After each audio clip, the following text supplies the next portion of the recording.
This time we went to Switzerland, but we spent nearly 2 full weeks in Switzerland.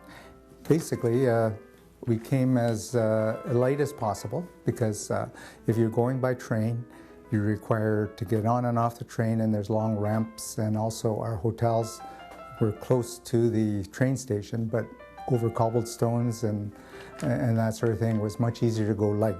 That's the whole key, go light, light as possible. I wore a backpack because sometimes you have to travel and put the stuff over your head on the racks above.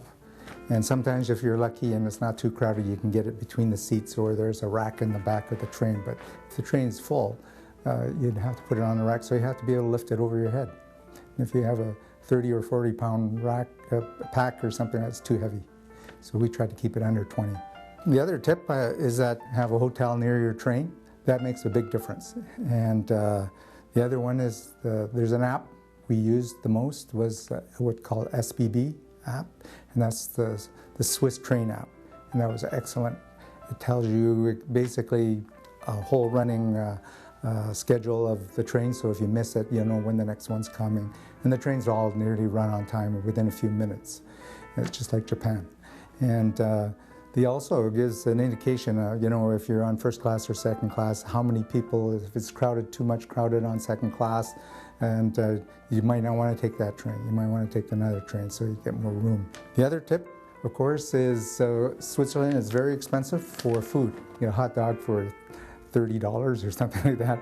And we had ramen one time, sight unseen, and it cost $40. So that was great. The only good thing, of course, there's no tip involved. So the price is included, but nearly double the price of what it is in Canada.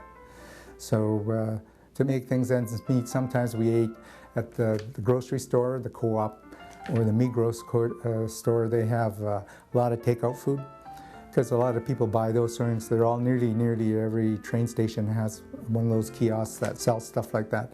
And the Co-op and Migros stations are all over Switzerland, so no problem trying to find one that's close by. The other tip is, of course, is the Swiss pass.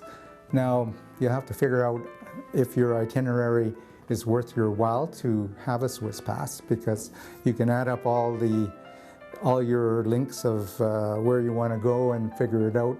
On the SBB site, you can actually know what price it is, you know, for each link. You add it up and see whether it makes sense in regards to buying a Swiss pass, because Swiss pass can be quite expensive too. And but the good thing about a Swiss pass is that it includes a lot of discounts, but you can get those discounts otherwise too sometimes. You can buy those discounts on a discount card. And also the Swiss pass is really convenient in a real busy place, because sometimes there's lineups to buy the ticket, and you're lining up for the ticket and your train is going. So it's good to have it so that you don't have to have any ticket at all. You just have the Swiss pass to jump on board.